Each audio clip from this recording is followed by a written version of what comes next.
Welcome to Aretuza Journals number 8. My name is Graves and I am the author of this little series. And if you've been reading my articles for the last 2 months, we've learned just about everything. We've talked about factions, we've talked about cards, we've talked about how to play the game, and we've even built a deck. What we actually haven't done yet is play the game. Today we're going to do just that. Before we jump into the game, I just wanted to really quickly go through the deck again. So, as you remember, we run 4 starter golds. Triss and Imlerith are similar. They both provide a decent golden body, and they each have a pretty nice ability attached to them. Geralt, with his Brave Strengthen, is a really decent golden body, which is really nice, especially with the abundance of weather in the current meta. Royal Decree allows us to look for any of the other 3, which is a pretty decent card. It thins and tutors. What else could you ask for? The 6 silvers we run are utility ones. Decoy just replays a bronze or silver card. We can reuse its deploy ability or heal it if we need to. Scorch is one of the most efficient removal cards in the game. Frost synergizes greatly with our deck, as we want to play as much Frost as possible, and this card actually weathers 2 rows. The other 3 are Nithro, which provides, he essentially doubles the value of our Frost.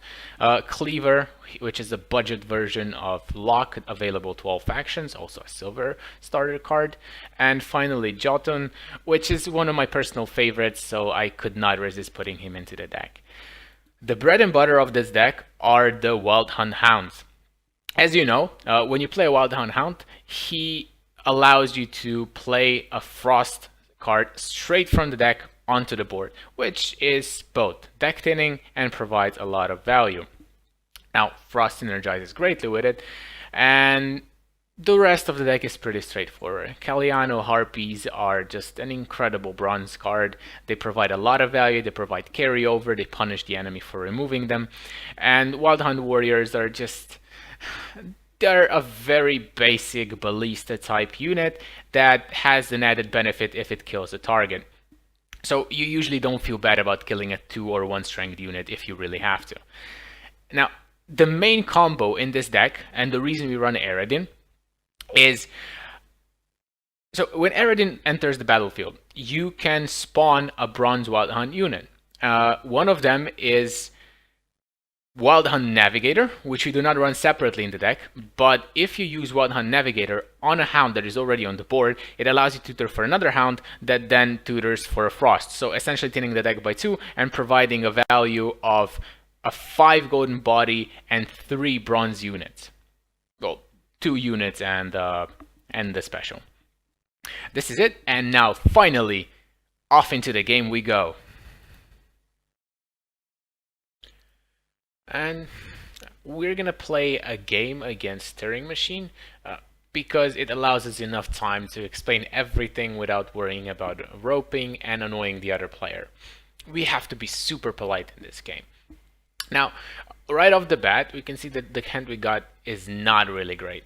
We don't have any golden cards, and we got 2 Frost into our opening hand. We never want to keep Frost. We only ever want to summon them through Wild Hunt Hounds, which is also absent from our hand, so we're going to try to mulligan for both.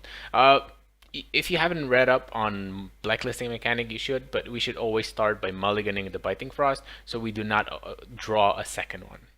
Well, third one. So we got a Wild Hunt Warrior. Now we have 2 of them, and since we can't draw Biting Frost because we have already blacklisted it, we can mulligan Wild Hunt Warrior right away.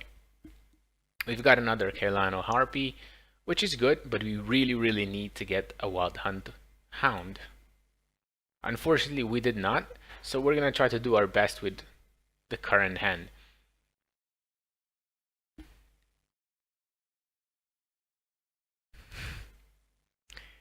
Our opponent has opened with Avalok, and we really don't have a way to catch up to him with a single card, so we're just going to play our Caliano Harpy. So basically, if he immediately passes, we can follow up with a passing as well and get additional 6 strength into the next round.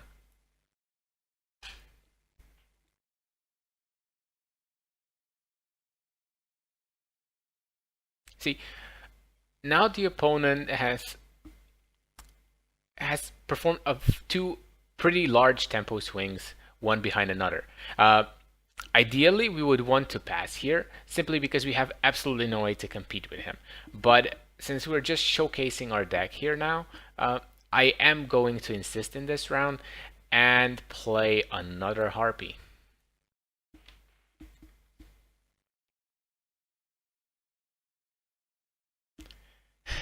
And now the opponent has aligned a really nice Scourge for us. It's going to hit for 20, basically bringing us only 2 points away from equalizing with him. We also see that he has a Summoning Circle, so he's going to be able to copy a single unit we play. But we don't really worry.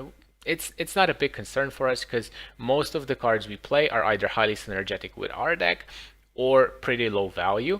Although giving him a Harpy is not great either.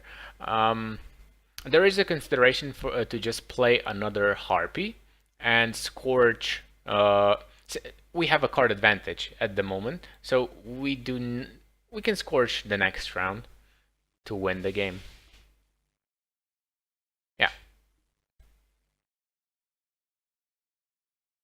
Going one card down in the first turn is absolutely fine, because right now we're gonna have 18 point carryover, which is gonna allow us to dry pass if we wanted to, but hopefully we're gonna draw a Wild Hunt Hound and yes, and be able to showcase our deck's mechanic. I think it's a pretty decent move to pass on Wild Hunt Warrior, but unfortunately we got a Biting Frost, which is not ideal. But then again, we don't have a third Hound in hand, so we can just mulligan the Hound away next round if we draw him, and we can play Frost by hand. Now, the reason why we are allowed to play low value cards this turn is because we have won the first one, and now what we're gonna do is bleed the opponent. So basically, we're gonna try and make him play as many cards as possible, or since we have a lot of Frost and Nithro, we can actually try to 2-0 him, basically win both rounds. I'm just going to open with First Light, I suppose, to try and further thin the deck. Now, if I draw a Wild Hunt Hound, that would be annoying. So it wasn't the best possible play, but sometimes we're allowed to take chances. It's fun. Don't do it on the ladder. We can just open up with Wild Hunt Hound, start to thin the deck, and start to eat away at the Knight's armor. Luckily, our opponent has hit our Ice Giant. Why is that good? If he killed our Wild Hunt Hound, we wouldn't be able to perform the Aridin combo. And this is what our deck is all about. Using Aridin, summoning Wild Hunt Navigator, and using him to tutor for another Wild Hunt Hound from our deck, playing another Frost, providing us with an incredible amount of value. And see, Cynthia would generally be a pretty good card, but since everything we play is so low value, it's not a big concern for us. What I'm going to do now is play the last Frost, simply as a way to try and make him clear the board. If he by any chance has Weather Clear, he would use it now, because he's never going to achieve more value than that. As it appears he doesn't, we can now play Nithro, doubling the damage Frost does every turn, effectively pretty much winning the game. Now we have also gotten Royal Decree. Royal Decree is amazing at this point because we can choose any 3 of our golden cards. Now, the biggest, the strongest card we have, or basically the highest value we can achieve, is by tutoring for Imlarit, because his 8 strength body and since everything is covered in Frost, 8 damage ability are going to provide 16 value, which is pretty incredible. Now, what I'm gonna do here is just in the deck further. So basically I could go and heal the Ice Giant, so to speak, but since our opponent is very likely to play another card that draws, or he could decoy Outbreak or something like that, we're just going to decoy Wild Hunt Navigator and look for the last Hound. Now, if we didn't draw that Frost, we would be able to refrost something in our deck by even one additional point. It seems that our opponent is playing a sort of a buffing deck, which is perfectly fine. It's a Turing machine. It's not meant to be super good. And we're just going to continue playing this round. We're almost certainly going to 2-0 the opponent. We can tutor for Imlerid now. And we're going to hit one of the really big guys. Unfortunately, this is also going to... See, because the weather is ticking for so much, we've kind of wasted a couple points off of Imlerid's proc, but since he doesn't play anything bigger, it's not an issue. We're winning this now anyway. And now, since we know that Albrecht is going to die, we can secure some additional points of value by playing Wild Hunt Warrior to kill him. Why? It's going to die anyway, so if we kill Albrecht, we just secure the 2 additional points for Wild Hunt Warrior. So our opponent is using sorry, Emir to replay Nilfgaardian Knight and healing him for 4, which is a pretty low value play. Now, we're just going to continue to bleed him. We're going to recast Frost, because it's currently a pretty much worthless card, and we already know that we've won this. We can just play out our hand and wait for the opponent to concede. This game is basically showcasing why you should always run weather removal in your deck. So either Clear Skies, the row clearing effect that pretty much every faction has, something if a weather deck is allowed to win round 1 and bleed you in round 2, or even if they secure, it just allows them to secure round 1 a lot easier if you do not have a weather removal. It's a very, very potent thing, especially Frost, because the more units you play, the more damage you're going to take, and you can't really stagger your units, so you would be able to avoid or dodge damage with some of them. It's pretty nasty.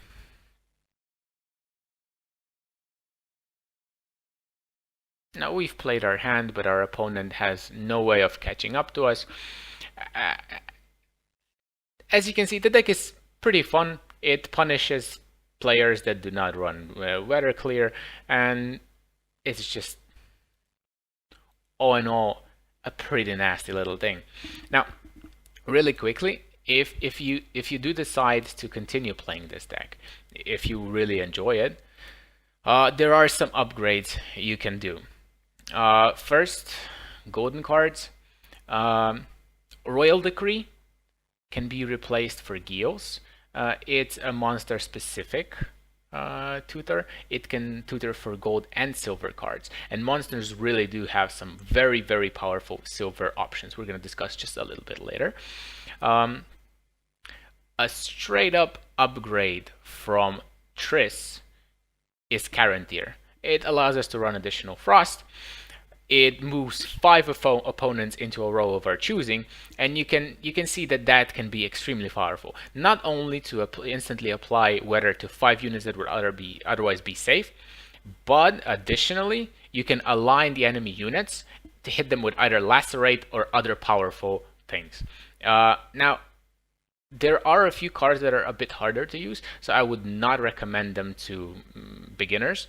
And cards like Succubus, she can be extremely powerful in the current meta, where Morkvark and basically very, very, very tall units can be stolen from the opponent, securing us a lot of value.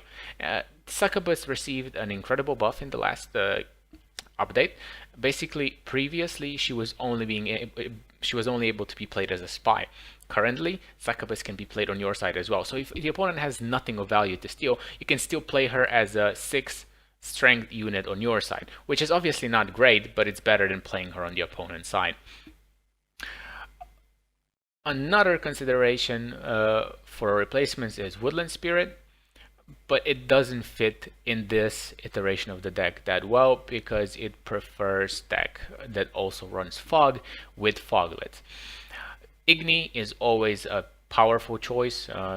It's basically Igni on a stick that can only hit your opponent's card, but it has to have a row total of 20.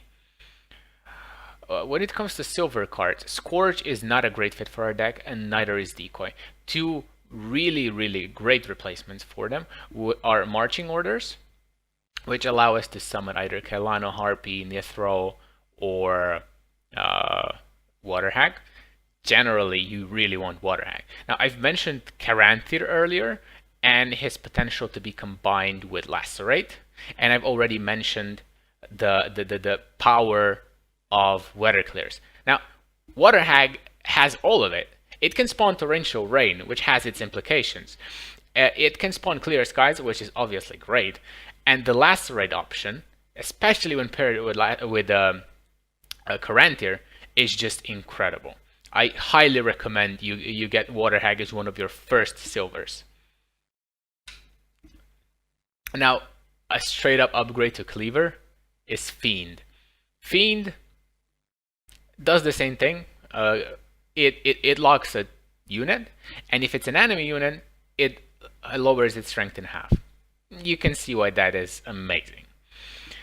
Finally, Katakan and Crones, they are pure value options, although Katakan can often be used to deny opponents something to resurrect, like the big 12 strength bears in Skellige, sometimes all-geared, and similar cards. It's very nice, but he's not an absolutely necessary card.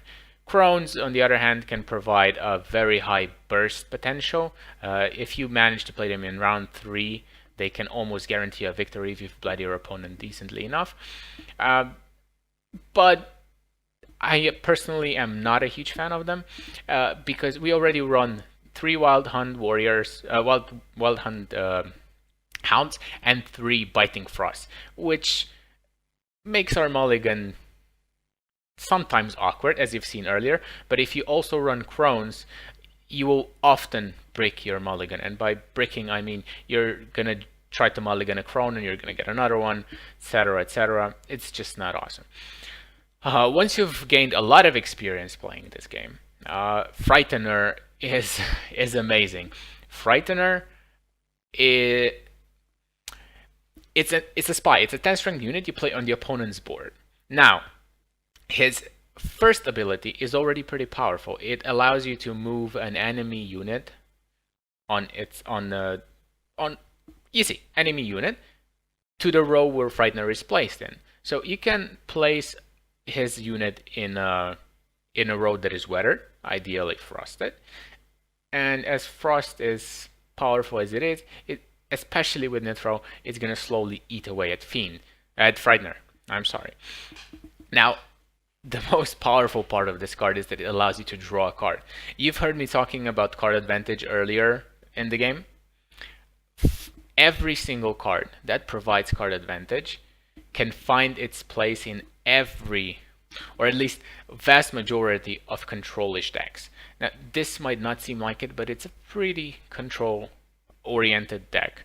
It runs a lot of units, but they're only there to provide value and thin the deck further, so we basically dig to our most powerful units. As far as bronzes go, you can replace Wild Hunt Warriors, for example, for weather clearing Arc Griffins. You can tack in Mardrum to reset large enemy units. It really depends on what you're facing. Ekimara can often secure additional carryover, and if used on a Harpy Egg, can win you rounds on unsuspecting opponents. There are variants of the deck using Ren Warriors combined with Frost to basically use the best of both worlds. And finally, the last cards you could use are Drowners. Similar to Frightener, they move a unit on the opponent's side into the row where you place Drowner. That doesn't mean that it pulls it on your side, but for example, if you play Drowner on a range row, it's going to pull an enemy unit to the range row on the opponent's side. Now, why is this powerful? Again, obviously weather effects, and if you do decide to use Succubus, you can basically preset Succubus and then use Drowner to pull the strongest opponent's unit into her range. Finally, the one thing Drowner can do that Frightener can't is target your own units. So you can use Drowner to help your units dodge Rot Tosser, Fireball traps, and other weather effects from the enemy that they play on your rows. That brings us to the end of 8th issue of Aretuza Journals, as well as the end of the beginner part of these tutorials. Next week, we're going to delve deeper into the journals. We're going to talk about intermediate mechanics such as tempo, reach, card advantage, and others. Thank you guys for watching, and until I see you next time.